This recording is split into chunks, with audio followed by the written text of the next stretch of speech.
Le milliardaire fait semblant de dormir pour tester le fils de sa bonne, mais ce que l'enfant a fait ensuite l'a choqué. Les histoires vraies de Mistivo. Arthur Sterling n'était pas endormi. Ses yeux étaient fermés, sa respiration lourde, mais sous ses paupières, il était éveillé. Son esprit était vif, calculateur et aux aguets. Il avait 75 ans et était l'un des hommes les plus riches de la ville. Il possédait des hôtels, des compagnies maritimes et des entreprises technologiques. Il avait tout, sauf une chose, la confiance. Au fil des années, Arthur était devenu amer. Ses enfants ne parlaient que de son testament. Ses partenaires d'affaires lui souriaient en face et le trahissaient dans son dos. Même ses employés lui volaient. Arthur en était venu à croire que chaque être humain était avide. Si vous donniez à quelqu'un l'occasion de prendre sans se faire prendre, il le ferait. Aujourd'hui, il allait tester cette théorie à nouveau. Sur la petite table à côté de sa main, il avait placé une épaisse enveloppe ouverte. À l'intérieur, 5 000 $ en billets de 100. Assez d'argent pour changer la vie d'une personne pauvre. Arthur attendait. Il entendit la poignée de porte tourner. Sarah entra. Sa nouvelle femme de ménage, depuis 3 semaines seulement. Jeune, fin vingtaine, mais son visage semblait fatigué. Elle était veuve. Son mari était mort dans un accident d'usine 2 ans auparavant, ne lui laissant que des dettes et un fils de 7 ans nommé Léo. Aujourd'hui, les écoles étaient fermées à cause de la tempête. Sarah n'avait pas d'argent pour une gardienne. Elle avait supplié de pouvoir amener son fils au travail, promettant qu'il serait silencieux. Arthur entendit les pas légers de Sarah, suivis de ceux encore plus légers d'un enfant. « Reste ici, Léo » chuchota Sarah d'une voix tremblante. « Assieds-toi dans ce coin. Ne bouge pas. Ne touche à rien. Ne fais pas de bruit. Monsieur Sterling dort. Si tu le réveilles, maman perdra son travail. Tu comprends ? » « Oui, maman » répondit une petite voix douce. « Je dois aller polir l'argenterie. Je reviens dans 10 minutes. S'il te plaît, Léo, sois sage. »« Je promets. » Arthur entendit la porte se refermer. Sarah était partie. Maintenant, il n'y avait que le milliardaire et le garçon. Pendant longtemps, le silence. Seul le feu crépitant et l'horloge qui tic-taquait. Arthur gardait sa respiration régulière, mais écoutait intensément. Il s'attendait à ce que le garçon commence à jouer, à explorer, à toucher. Mais Léo ne bougea pas. 5 minutes passèrent. Puis Arthur l'entendit, le doux froissement de tissu. Le garçon se levait. Ça y est, pensa-t-il. Le petit voleur fait son mouvement. Il entendit les petits pas s'approcher. Lentement, hésitant. Le garçon se rapprochait d'Arthur, de l'enveloppe, des 5 000 $. Arthur visualisa la scène. Le garçon allait tendre la main, prendre l'argent, le fourrer dans sa poche. Puis Arthur ouvrirait les yeux et le prendrait sur le fait. Les pas s'arrêtèrent. Le garçon se tenait juste à côté de lui. Arthur attendit le froissement du papier. Mais ce geste ne vint jamais. Arthur sentit une petite main froide toucher doucement son bras. Le toucher était léger, à peine le poids d'une plume. Le garçon retira sa main, puis Arthur entendit un profond soupir. « Monsieur Arthur » chuchota le garçon. Arthur ne répondit pas. Il ronfla doucement, un faux ronflement. Puis Arthur entendit un son qui le troubla. Ce n'était pas le son de l'argent qu'on prenait. C'était le son d'une fermeture éclair. Le garçon enlevait sa veste. Arthur sentit quelque chose de chaud se poser sur ses jambes.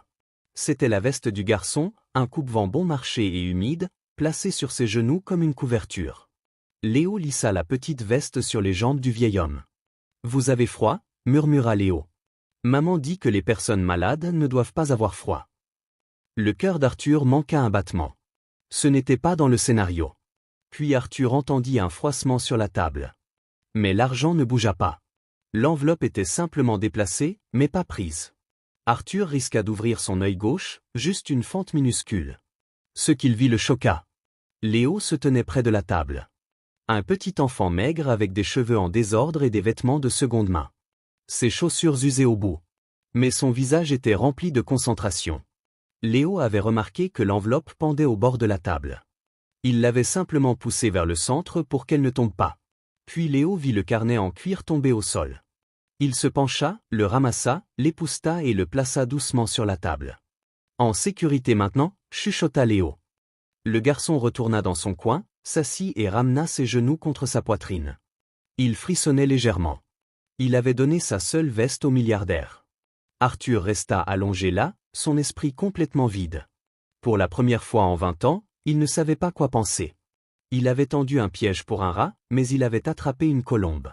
Pourquoi ne l'a-t-il pas pris? Hurla intérieurement Arthur. Ils sont pauvres. Pourquoi n'a-t-il pas pris l'argent? Avant qu'Arthur ne puisse traiter cela, la porte grinça. Sarah se précipita à l'intérieur, essoufflée, son visage pâle de terreur. Elle vit Léo assis là, frissonnant sans sa veste. Puis elle vit la veste sale de son fils drapée sur le pantalon du milliardaire. Elle vit l'argent sur la table. Ses mains volèrent à sa bouche. Léo, siffla-t-elle, sa voix aiguë de panique. Elle courut vers lui et l'attrapa par le bras. Qu'as-tu fait? Pourquoi ton manteau est-il sur lui? L'as-tu touché? As-tu touché cet argent? Léo leva les yeux. Non, maman. Il frissonnait. Je voulais juste le garder au chaud, et le papier tombait, alors je l'ai arrangé. Mon Dieu, pleura Sarah, les larmes aux yeux. Il va se réveiller. Il va nous licencier. Nous sommes ruinés, Léo. Sarah commença à retirer frénétiquement la veste, ses mains tremblant.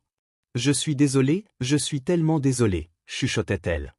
Arthur sentit la terreur de la mère. Elle avait peur de lui. Peur de l'homme qui terrorisait tellement son personnel qu'un simple acte de gentillesse était vu comme un crime. Arthur réalisa à ce moment-là qu'il était devenu un monstre. Il décida qu'il était temps de se réveiller.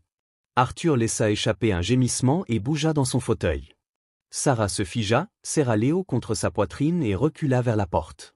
Arthur ouvrit les yeux. Il cligna des yeux, puis baissa lentement son regard vers la femme terrifiée et le petit garçon. Il afficha son meilleur visage grognon. Quoi? Grogna Arthur. Qu'est-ce que tout ce bruit? Un homme ne peut-il pas se reposer dans sa propre maison? Je suis tellement désolé, monsieur Sterling, bégaya Sarah. Je ne faisais que nettoyer. C'est mon fils. Je n'avais pas le choix. S'il vous plaît, ne me licenciez pas.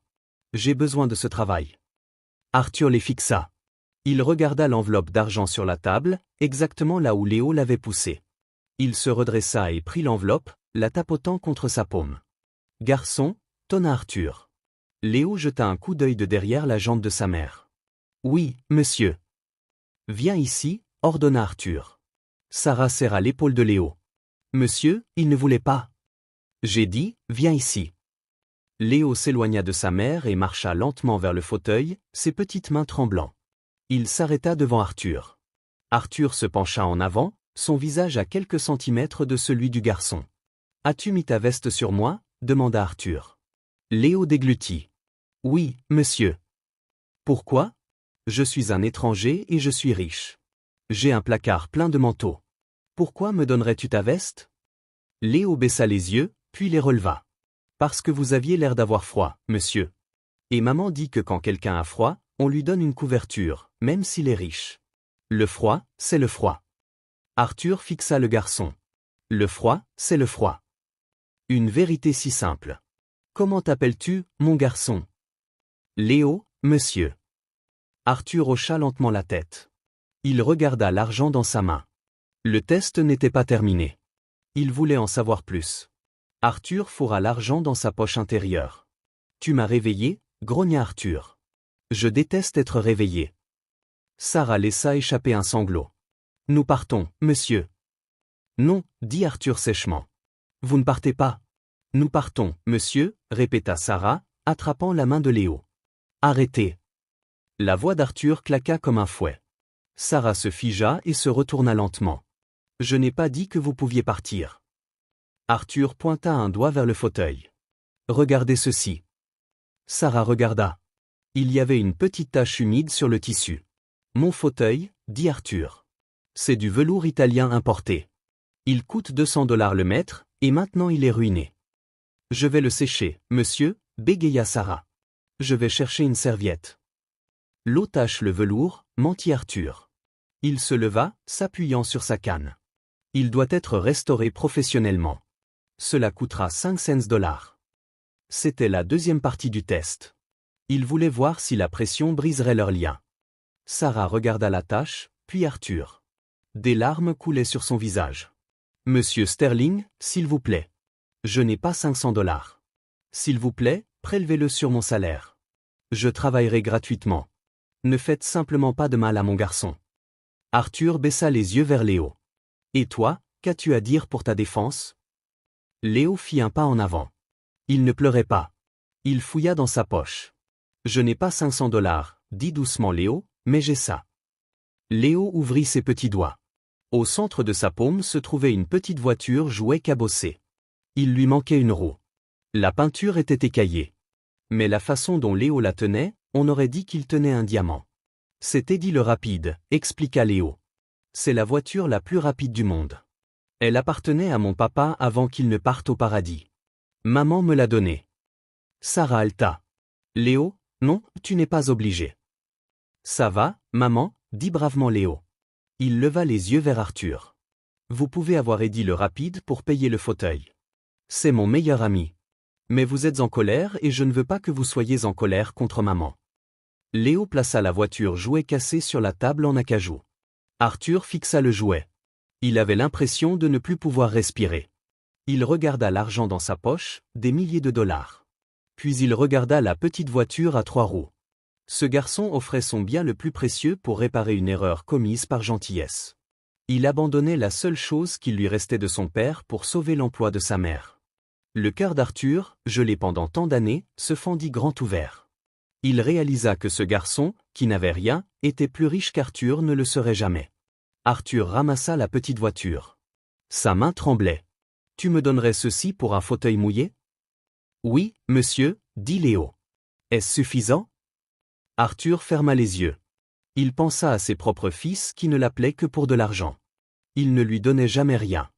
Il ne faisait que prendre. « Oui, » chuchota Arthur, ouvrant les yeux. Ils étaient humides. « Oui, Léo, c'est suffisant. C'est plus que suffisant. » Arthur se laissa retomber dans son fauteuil. Le jeu était terminé. Il ne pouvait plus jouer le méchant. « Sarah, » dit Arthur, sa voix changeant complètement. « Asseyez-vous. S'il vous plaît. » Sarah s'assit avec hésitation sur le bord du canapé, tirant Léo sur ses genoux. Arthur regarda la petite voiture dans sa main.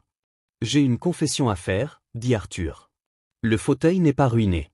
C'est juste de l'eau. Il séchera en 1 heure. » Sarah laissa échapper un souffle. « Dieu merci. » Et je ne dormais pas.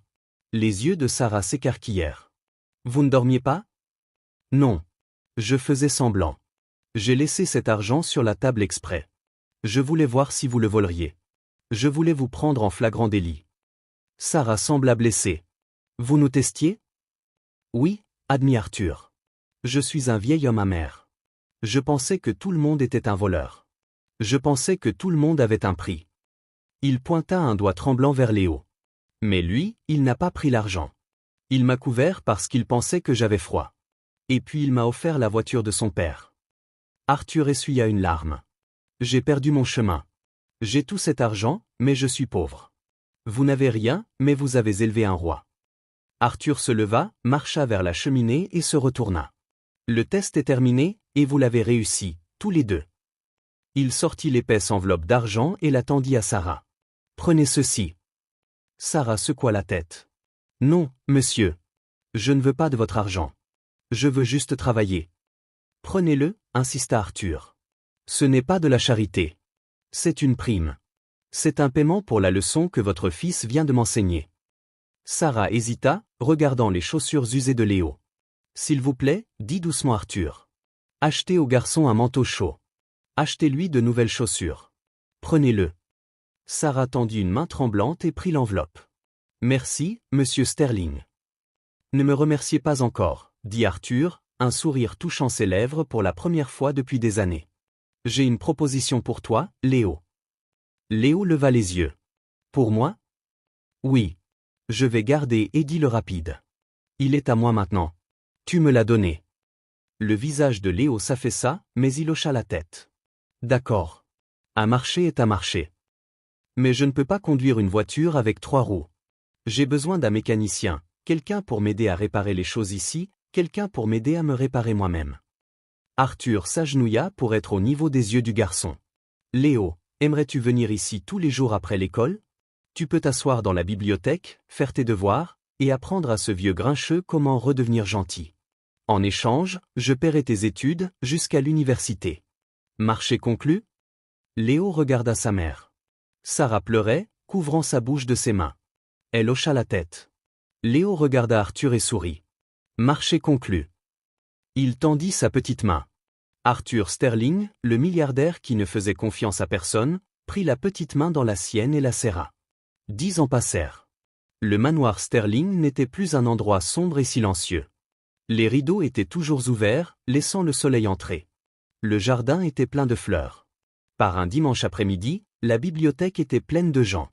Des avocats, des hommes d'affaires et un jeune homme nommé Léo. Léo avait maintenant 17 ans. Grand, beau, en costume impeccable. Il se tenait près de la fenêtre, regardant le jardin où sa mère arrangeait des fleurs. Sarah n'avait plus l'air fatiguée. Elle était maintenant à la tête de la fondation Sterling, gérant des millions donnés à des œuvres caritatives chaque année. L'avocat lisait le dernier testament de M. Arthur Sterling. Arthur était décédé paisiblement dans son sommeil 3 jours auparavant, dans le fauteuil bordeaux. Les enfants biologiques d'Arthur étaient là, 2 fils et une fille. Ils avaient l'air impatients, vérifiant leur montre, chuchotant de vendre la maison et de partager la fortune. Ils n'avaient pas l'air tristes. Ils avaient l'air avides. L'avocat, M. Henderson, s'éclaircit la gorge. « À mes enfants, je laisse les fonds fiduciaires établis à votre naissance. Vous ne m'avez jamais rendu visite sans demander de l'argent. J'assume donc que l'argent est tout ce que vous désirez. Vous avez vos millions. Profitez-en. » Les enfants grognèrent mais semblaient satisfaits. Ils se levèrent pour partir. « Attendez, » dit M. Henderson. « Il y a plus. Pour le reste de ma succession, mes entreprises, ce manoir, mes investissements, je laisse tout à la seule personne qui m'a donné quelque chose quand je n'avais rien. Je laisse tout à Léo. » La pièce explosa en cris. Les fils étaient furieux. Lui? Le fils de la femme de ménage? C'est une blague. Il a trompé notre père. Léo ne bougea pas. Il tenait simplement quelque chose dans sa main, le frottant avec son pouce. L'avocat leva la main. Monsieur Sterling a laissé une lettre. Il voulait que je vous la lise. Il déplia une note manuscrite. À mes enfants et au monde, vous mesurez la richesse en or et en propriété. Vous pensez que je suis devenu fou. Mais vous avez tort. Je paie une dette. Il y a 10 ans, un samedi pluvieux, j'étais un mendiant spirituel. J'avais froid, j'étais seul et vide. Un garçon de 7 ans m'a vu frissonner. Il n'a pas vu un milliardaire. Il a vu un être humain. Il m'a couvert de sa propre veste. Il a protégé mon argent alors qu'il aurait pu le voler. Mais la vraie dette a été payée quand il m'a donné son bien le plus précieux, une petite voiture jouet cassée, pour sauver sa mère de ma colère. Il m'a donné tout ce qu'il avait, n'attendant rien en retour. Ce jour-là, il m'a appris que la poche la plus pauvre peut contenir le cœur le plus riche. Il m'a sauvé de mourir en tant qu'homme amer et haineux. Il m'a donné une famille. Il m'a donné 10 ans de rire et d'amour. Alors je lui laisse mon argent. C'est un petit échange, parce qu'il m'a rendu mon âme. L'avocat finit de lire et regarda Léo. Monsieur Sterling voulait que vous ayez ceci. Il tendit à Léo une petite boîte en velours. Léo l'ouvrit. À l'intérieur, posée sur un coussin de soie, se trouvait la vieille voiture jouet, Eddie le rapide. Arthur l'avait gardée pendant 10 ans. Il l'avait polie. Il avait même fait réparer la roue manquante avec un petit morceau d'or massif. Léo prit le jouet. Des larmes coulèrent sur son visage. Il ne se souciait pas du manoir, des milliards ou des gens en colère. Il manquait son ami. Il manquait le vieux grincheux qui l'aidait à faire ses devoirs. Léo marcha vers sa mère qui était entrée du jardin. Elle le serra fort. C'était un homme bon, Léo, chuchota-t-elle. Il l'était, répondit Léo. Il avait juste besoin d'une veste. Les enfants en colère sortirent en furie, jurant de poursuivre, mais ils savaient qu'ils perdraient. Léo regarda la bibliothèque, puis le fauteuil vide. Il marcha vers lui et plaça la petite voiture avec la roue en or sur la table, juste à côté de la lampe. En sécurité maintenant, chuchota Léo, répétant les mots d'il y a 10 ans. Léo grandit pour devenir un type différent de milliardaire. Il ne construisit pas de murs. Il construisit des écoles. Il n'amassa pas d'argent. Il l'utilisa pour réparer les choses brisées. Et chaque fois qu'on lui demandait comment il était devenu si prospère, Léo souriait, sortait une petite voiture jouet de sa poche et disait « Je n'ai pas acheté mon succès. Je l'ai acquis par la gentillesse. » La gentillesse est un investissement qui ne fait jamais défaut. Arthur Sterling avait tout l'argent du monde, mais il était pauvre jusqu'à ce qu'un enfant lui apprenne comment aimer. Ne sous-estimez jamais le pouvoir d'un petit acte de bonté. Quand vous donnez sans rien attendre en retour, la vie vous récompense d'une manière que l'argent ne pourra jamais égaler. Salut, c'est Mistivo. Si cette histoire t'a plu, like la vidéo. Abonne-toi et active la cloche. Et pour soutenir la chaîne, envoie un super thanks ou un cadeau. On se retrouve dans une nouvelle vidéo.